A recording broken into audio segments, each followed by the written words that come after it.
एक महत्त्वाची बातमी आहे। गोवा पुणे फ्लाइटचा एक व्हिडिओ समोर आलाय। सोशल मीडियावर तो चांगलाच व्हायरल होतोय। गोवा पुणे या फ्लाइटचा हा व्हिडिओ आहे जो सोशल मीडियावर व्हायरल होतोय।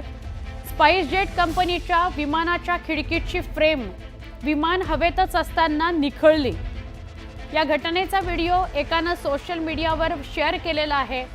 हा विषय चर्चेचा विषय ठरलाय। गोव्यातून पुण्याला जाणाऱ्या स्पाइसजेट कंपनीच्या SG-1080 या विमानाने गोव्यातून उड्डाण केलं आणि उड्डाण केल्यानंतर विमानातील खिडकीची फ्रेम अचानक स्वतःच आपोआप निखळली। त्यामुळे प्रवाशांमध्ये चिंतेचं आणि भीतीचं वातावरण पसरलंय। एका प्रवाशाने या घटनेचा व्हिडिओ X या सोशल मीडिया प्लॅटफॉर्मवर शेअर केलाय। दरम्यान यावर स्पाइसजेट कडून स्पष्टीकरण देण्यात आलंय।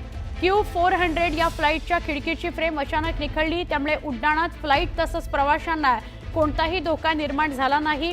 निखळलेला भाग विमानाच्या मुख्य डिझाईनचा भाग नाही। ही फ्रेम मुख्य खिडकीला जोडलेली असते। त्यामुळे फ्लाइट आणि प्रवाशांच्या सुरक्षेला कोणताही धोका होत नाही असं कंपनीने सांगितलंय।